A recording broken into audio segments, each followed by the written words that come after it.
Yo, vous vous rappelez quand je vous avais dit qu'avec des palettes on pouvait faire un carré de potager ou des carrés de potager? Eh ben c'est maintenant.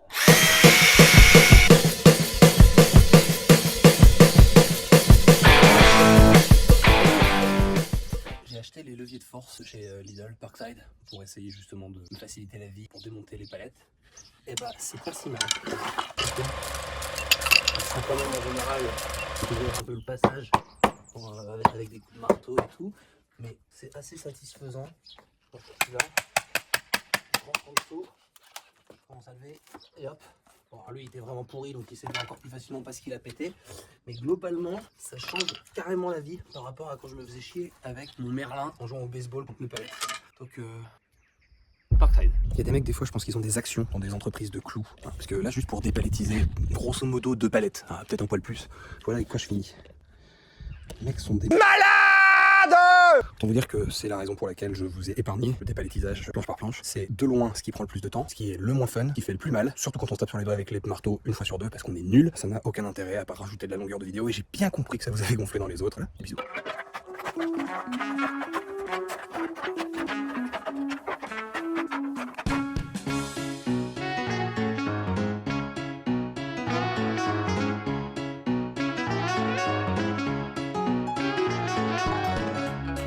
Ok, donc voilà, je vais fixer mes petits murs de carré de potager. Je vais essayer de les mettre en quinconce, mais chacun viendra dans la position de celui d'avant pour que ça fasse un carré parfait et pas légèrement un rectangle. Et pour ce faire, je vais utiliser mes magnifiques équerres en métal. Vite, comme ça on est sûr que ça ne bougera jamais, même si je pense que 4 aurait largement suffi. Et après, bah, c'est fini, c'est ça qui est cool. C'est quand même extrêmement simple à monter. C'est quand même plus joli que juste 2 palettes coupées en 4 et recoller les unes sur les autres. Allez, cool.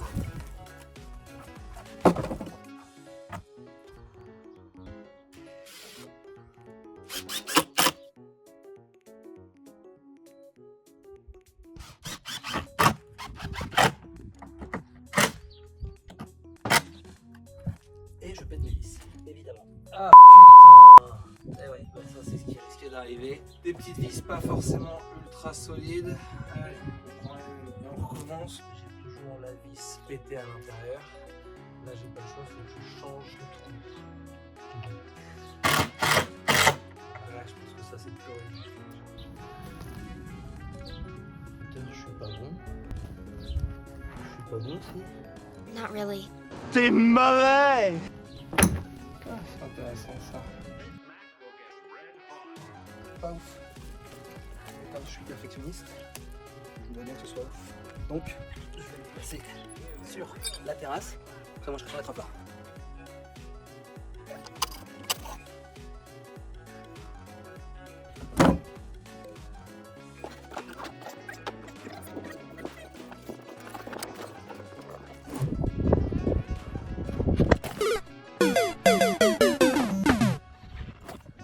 Ouais, le coup de vent qui fait tomber le téléphone, excellent.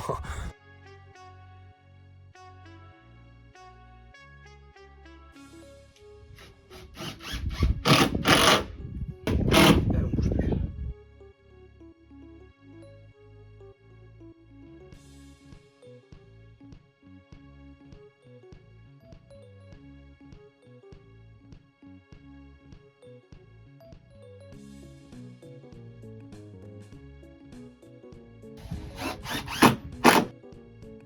Allez, ça c'est fait.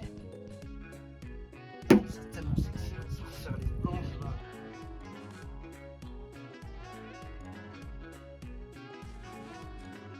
Je suis même pas sûr qu'il faille mettre des équerres en plus en bas. Vu que ça va être posé sur le sol, on va jamais de ce qui va bouger, c'est par l'eau. Je vais mettre des équerres, je vais juste enfoncer 4 grandes vis, ça suffira un peu. Moi je vais coller les équerres et ça va être.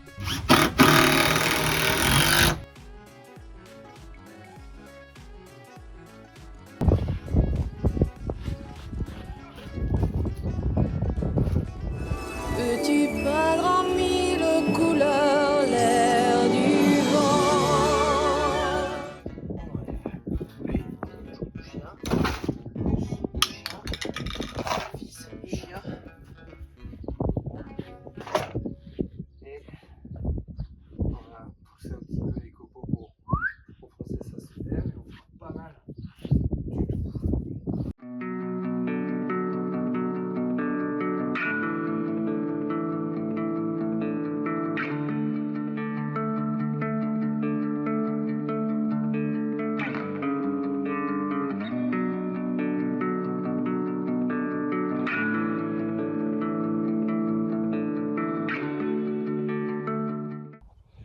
Alors, ce qui est cool, c'est qu'il fait chaud. Non, c'est pas ça.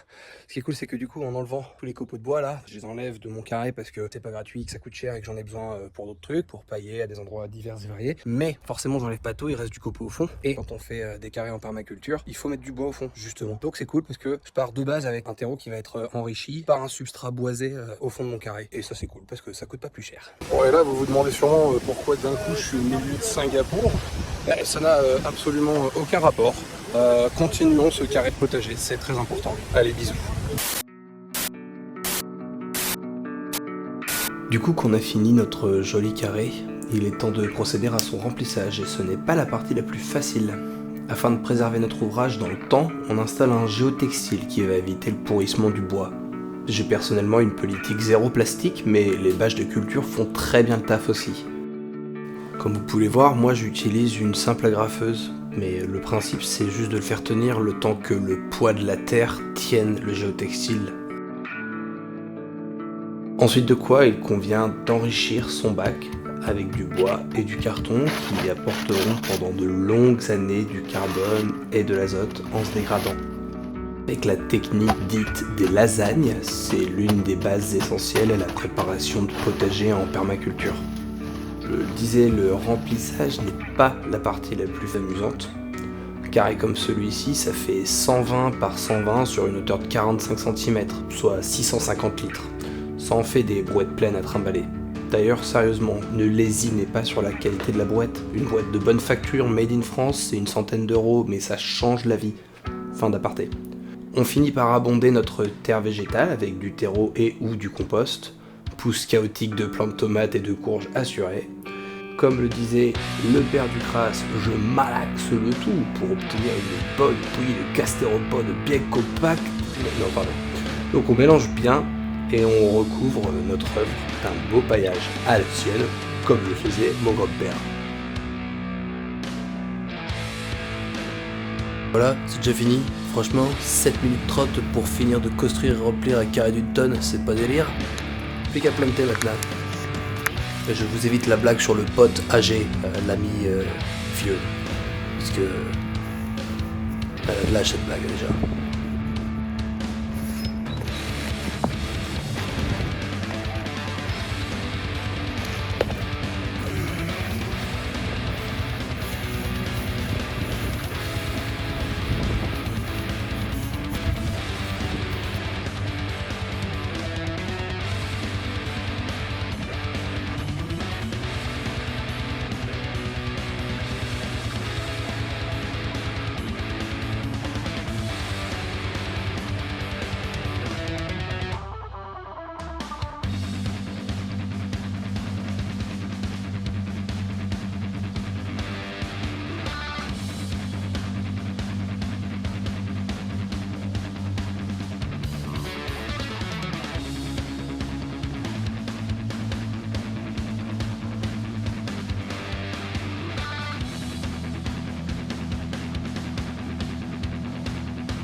Ça, c'est des radis que j'ai trouvés en train de germer dans mon compost. Alors du coup, je les ai plantés dans des petits baquets et maintenant, ça fait 7. Ça fera 7 radis. Genre ça prix, hein, et ça coûte pas plus cher quand c'est gratuit.